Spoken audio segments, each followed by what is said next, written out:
You are Locked On Boston College, your daily podcast on the Boston College Eagles, part of the Locked On Podcast Network, your team every day.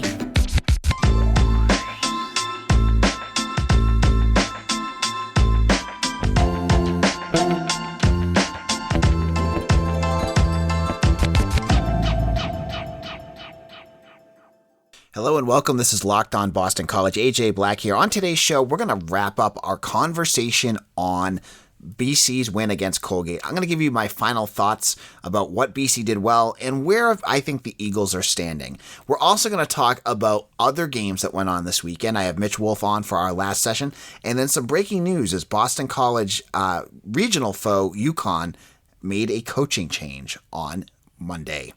So Let's wrap up our conversation about BC and the game against Colgate. Obviously, a game they won 51-0.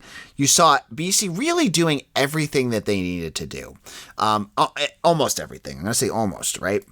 I thought the offensive line was as efficient as you could expect. I thought against the run, rewatching some of that, they did what they needed to do. What was concerning to me about their offense was the running backs couldn't see the holes. It was some vision issues I thought that was really interesting, and I thought all the guys had that issue. I thought the holes were there. I thought the offensive line did a really nice job, and I want to give a shout out to Jack Conley, who played a little bit of tackle as well. And I thought he did a nice job. He subbed in for Ben Petrula at different points. He did a really nice job. But the running game, they only averaged about 3.4 rushes per yards per rush. That's a concern against a team like Colgate. They cannot continue doing that. They need to be able to run the ball efficiently, and they did not. To me, it looked more of the same as last year, where they just could not run the ball. They couldn't get the yards that they needed at times, and they were always behind the sticks. So that was a bit of a concern. The other concern I had was just a few little nitty-gritty plays here and there. So the linebackers, I thought played well, especially with Cam Arnold out. He was suspended for the game because of a targeting infraction against UVA last year. I don't understand that. Why does targeting rules go from one year to another? Well, anyways, Arnold misses it. So they put in Vinny DePalma. They put in Joe Sparacio. They did fine for the most part, but there was at least one or two plays that I thought were broken down, and there was one that turned into a chunk play for Colgate where I think one of the linebackers got burned really badly.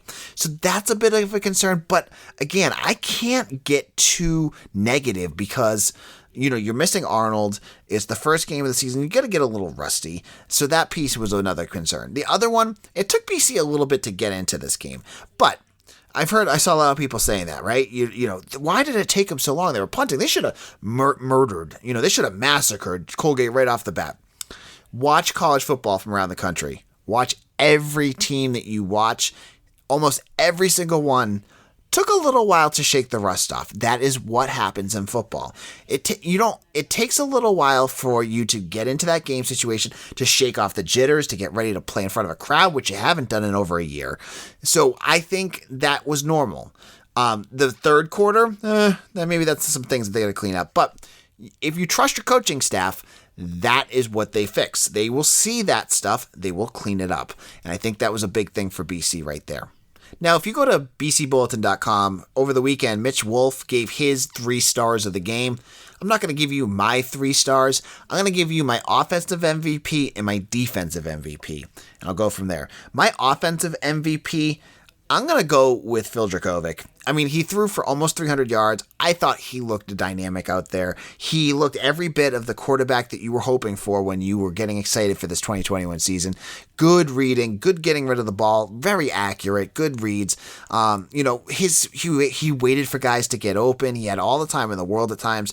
So, we'll have to see what he looks like when he has a little pressure in his face, but we might not have that for a couple weeks.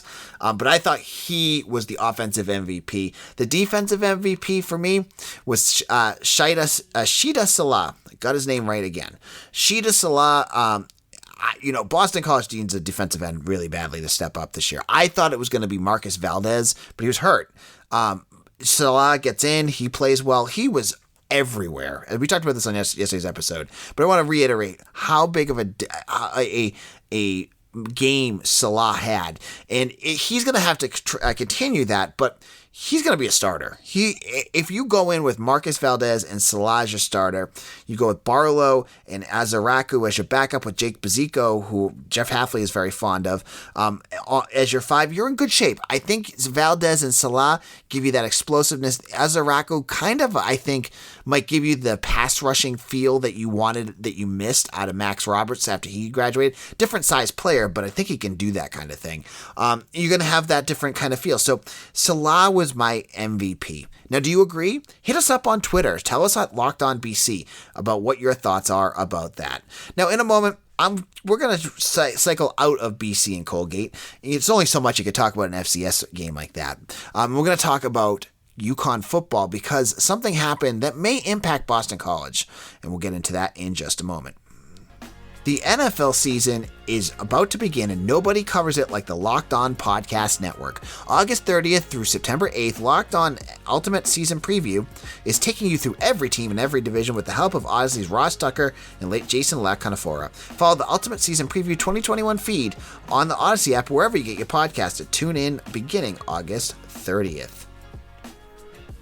Hey guys, so there are a few things in life that aren't fun to talk about. One of them is excessive sweating. You know, when you are sweating through your shirts for no reason, it's embarrassing, it's gross, right? I know from experience what this is like. When I speak in public, I can't help but sweat through my shirt, and every time I go out and it's hot or, you know, I'm just with a big group of crowds, it's like life or death for me, and I hate it. That's why I use SweatBlock antiperspirant wipes. SweatBlock is stronger and more effective than most clinical antiperspirants. You simply apply it at night before bedtime, go to bed, and boom. The next morning you wake up, wash, and go about your day without worrying about sweat, guaranteed. I know this sounds too good to be true, but I literally only have to use SweatBlock once or twice a week, and it keeps me dry the whole time. No more pitting out, no more picking my shirt on which one will hide the sweat better. If you know someone who does sweat like this, you need to check out SweatBlock. Get it for 20% off at sweatblock.com. or with promo code Locked On, and you'll save 20%, and go to CVS or Amazon as well. Let's also talk about Rock Auto. Rock Auto is a family business that has been serving auto customer parts for over 20 years. Why spend 30, 50, or even 100% more for the same parts from a chain store or car dealership when you can head over to Rock Auto? Rock Auto is reliably low prices. You can find everything you need in their easy-to-use catalog. All you need to do is put your make and model in. Boom, everything they have will come up on their catalog, including brake parts, tail lamps, motor oil, and even new carpet. When you head over to Rock Auto today, make sure you write Locked On in their How'd You Hear About Us box so they know we sent you. Amazing selection, reliably low prices, all the parts your car will ever need. RockAuto.com. This is Locked On Boston College, and I have to explain a little something. So, I record some segments ahead of time, and the third segment you're going to hear later on is with Mitch Wolfe, who talks to us about the games from the weekend. And before we recorded this on Sunday, we were going to do our what happened to UMass and UConn football this weekend. And so when we recorded this, UConn had just lost to Holy Cross like the day before, and we're like, oh, whatever. We're going to laugh about it, have some good times making fun of UConn. Since we recorded that on Sunday, like an hour after we finished recording, head coach Randy Edsall decided he was going to retire at the end of the year, which was news and definitely something we would have included. But he also then, less than 24 hours, announced that he's retiring immediately. So I don't know if the pressure was put on him or if he just decided he'd had enough, but Randy Edsall is out at UConn, and this is not going to be our what happened to UConn and UMass football because this is not a UConn podcast, but it does have implications for Boston College, and here's why. With Edsall gone, they're going to have to go out and find somebody, and if you're looking at UConn, what they need is someone who can build a program and someone with New England roots. And so some names are going to get popped around, and of course, I already saw a couple of names pop up from BC already.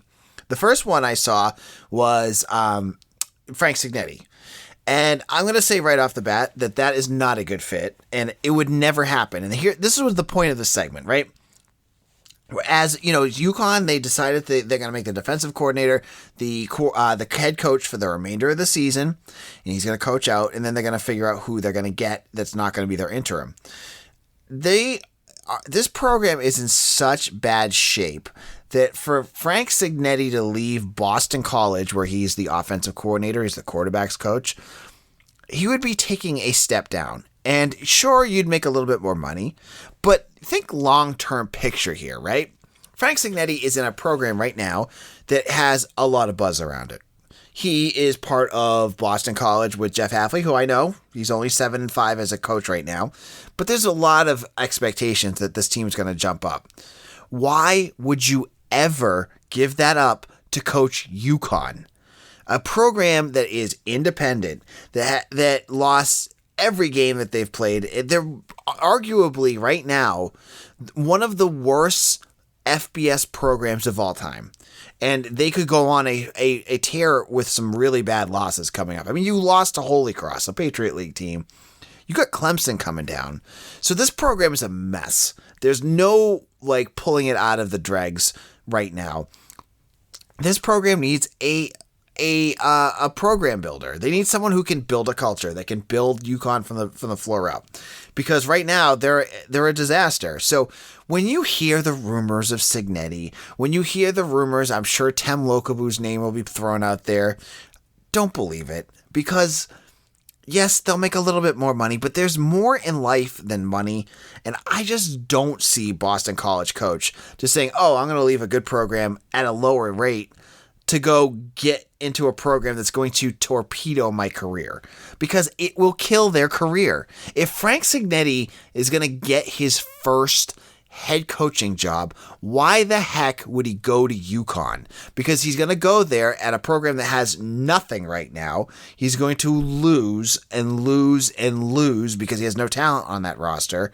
And then he's going to get fired, and he's going to go right back to where he began, probably below, because, you got to build yourself back up again. No, he's not going to do that.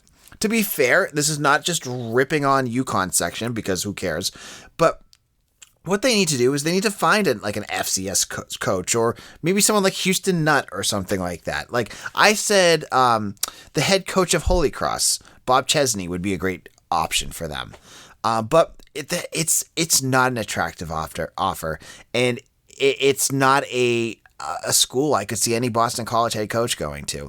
And I don't see Azar Abdul-Rahim is not going to go there. So he's a DMV coach.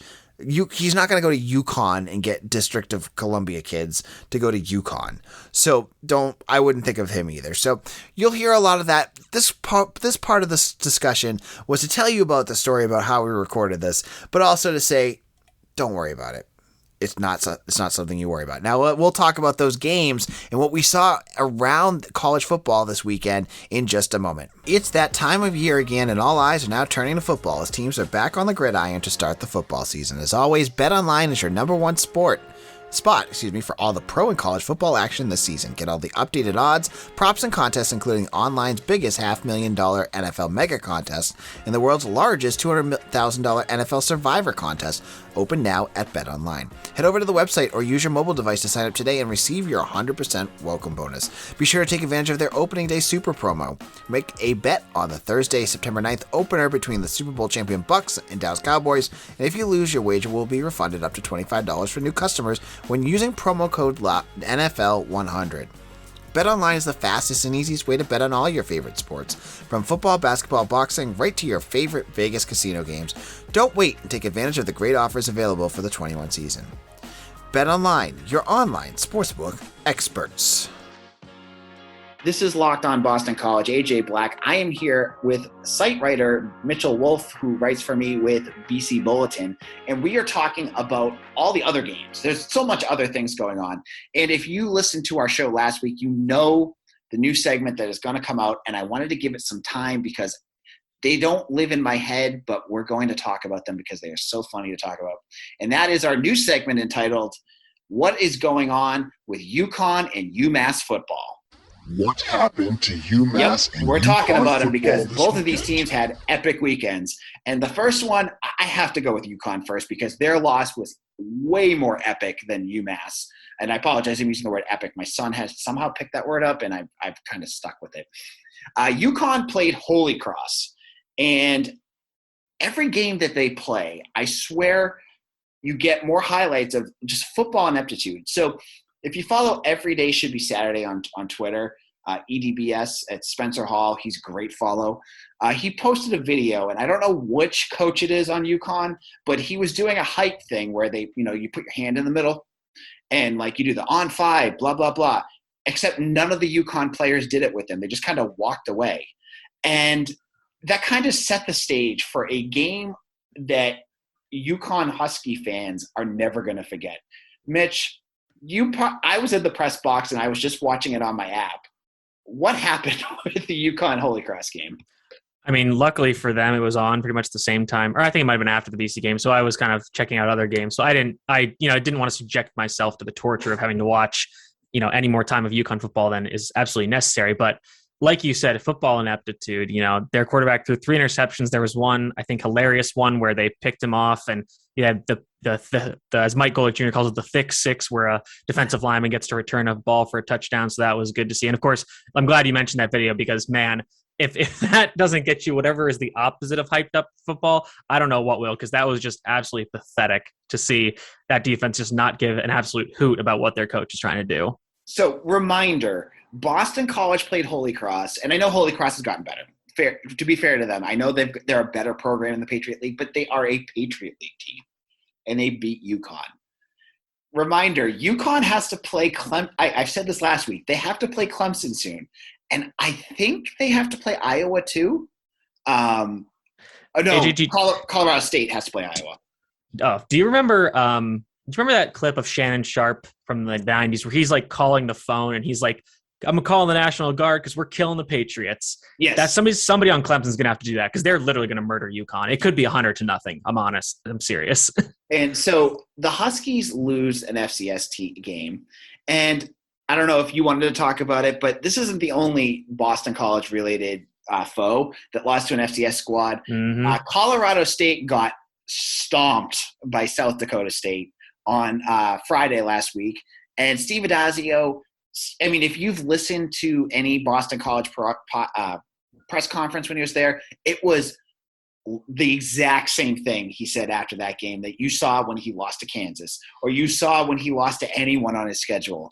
We were a tough team. We just didn't do it. We had the stats out there. Did you watch any of that game, or did you see what happened to the Rams, Mitch? I missed this. I did miss this one as well. But, I think you sent me something about it and you're like, yeah, this could be a win for the FCS team. I'm like, I don't know. Like, I know South Dakota State's a pretty good FCS team, but I was like, I don't think that'll happen. And lo and behold, it did. And, Colorado State gets beat by 19. I think somebody, you quote tweeted that somebody from the Denver Post is already coming after Steve. So we'll have to see how that goes. But, it definitely couldn't happen to a better guy than Steve Addazio. Right. And, I do feel bad. David Bailey, I was a big fan when he was here. He struggled. I mean, he had 2 touchdowns, but he also fumbled the ball, averaged like 3 yards a carry. Didn't look very good. Now, I kind of jumped out. We were supposed to talk about UMass. Now, UMass BC plays next week. They're heading to Amherst. It's going to be this, as Dan Rubin of BCEagles.com has always told me, it's the Super Bowl for the Minutemen. They just got annihilated by Pittsburgh, 52-7. What did you hear about this game, Mitch? Where are you at with the Minutemen? This one I did watch a little bit of just so I could kind of get a feel of how UMass is looking. And, it's the final score was 51-7, and it could have been a lot worse, honestly. Pitt had a lot of self-inflicted wounds. They had some just unforced errors that, ended up beating them 51-7, and UMass didn't score until the fourth quarter. So, I think it's more of the same from UMass. I think Dan has a point about it being their Super Bowl. We've seen teams kind of get up for those games, but at some point that just the disparity in talent between the two programs is going to be astronomical. And I don't think, they're going to be able to overcome it. So now more than ever, we talked about this on yesterday's episode. You watch what Zay Flowers can do, and I'm sure UMass is probably trying to come up with some scheme to take him out of the game. Now, you have fun with that because you can take him out, but who's stopping Trey Barry and who's going to stop Jaden Williams? CJ Lewis even. CJ Lewis had some really good clutch moments yesterday. Yeah, him too. And if you're pulling all your guys into double coverage, Phil Jerkovic is just going to pull it and run. I think that we do need – it's time to talk about UMass and UConn being relegated to the FCS. I think that they'll be much more comfortable in the Patriot League, in the Colonial Athletic Association, in the Northeast Conference even. If UConn – it left the American for the express purpose of focusing on basketball and rejoining the Big East. So basically giving a middle finger to their football program. So if that's what they want to do, then just go all the way. Just go down to the FCS where you might actually be able to be competitive. I'm not even being a troll when I say that. For UMass, I don't think that's the worst idea. No, they weren't even good.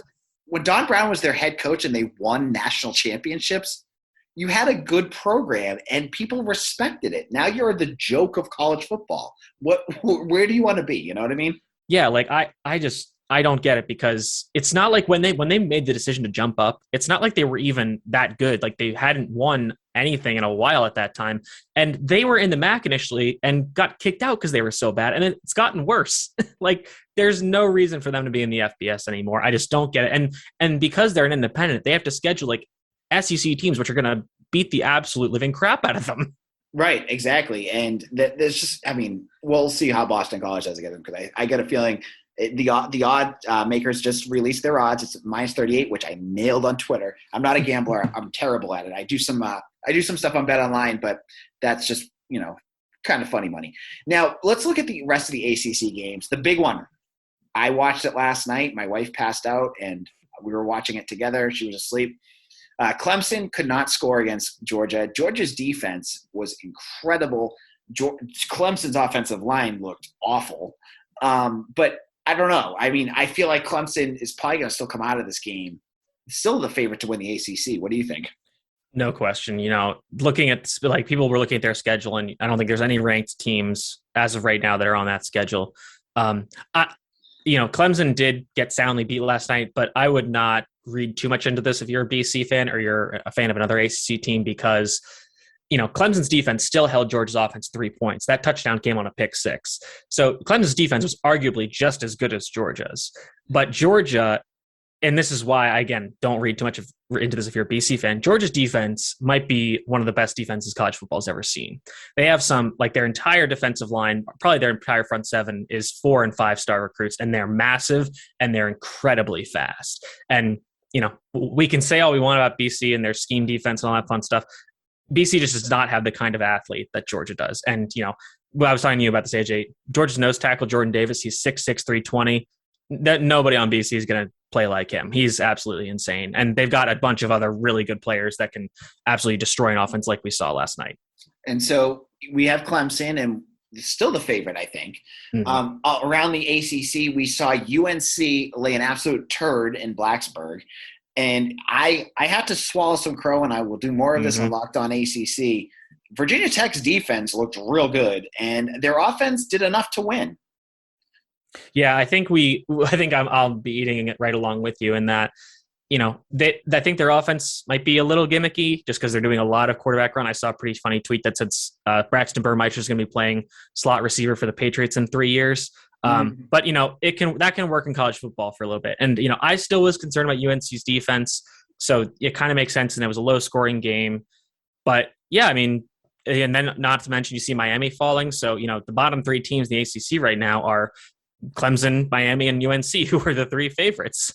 Yep. And around the conference, Syracuse beat Ohio. They looked fine. Honestly, kind of surprising. I would not have been shocked if Ohio had won that game. Yep. And you saw Wake Forest take care of business against Old Dominion. NC State looked good. Any other games that you wanted to talk about, Mitch? Yeah, we saw Duke, who's going to be arguably worse than Syracuse. They choked it away against Charlotte. NC State, like you said, dominated. Wake dominated. Pitt and Virginia both dominated their opponents as well. Georgia Tech, we might be wrong on them the other way in that they lost a close game to Northern Illinois. Yep. So we'll see if they get that fixed. But, as of right now, the ACC is wide open. I still think Clemson's going to get it together. But, this loss, I'm not sure that the rest of their schedule, if a bunch of other teams can run the table, I'm not sure that Clemson can actually get into the playoff. It's going to be interesting to watch. Thank you, Mitch. Mitch, where can people follow you on Twitter? You can find me at Mitchell T. Wolfe, WOLFE. That's where I'll be tweeting about BC football, just general college football and NFL stuff coming up this week, finally. Again, like I mentioned in the last episode, please go check out the film study I did with Mark Schofield on the BC Bulletin YouTube. It's also on the regular BC Bulletin website, so you can find that there. Give it a watch. But it was a really fun time and really, I think, informative stuff about. We thank Mitchell Wolfe for coming in today and talking about the weekend's games. On tomorrow's show, we're going to be joined by Michael Trainey of Fight Massachusetts. He's going to talk to us about UMass football, and we have an exciting recruit for Thursday's show. He's a 4-star. I'm not going to give you the name right now. If you are a premium member of BC Bulletin, you know exactly who I'm talking about. He's going to come by and we'll talk to him about his journey to Boston College. And on Friday, Eric Hofstas joins us to talk about Saturday's game against the UMass Minutemen. Make sure to follow us on Twitter at AJBlack_BC and wherever you get your podcasts. Thank you all, and we'll see you again soon.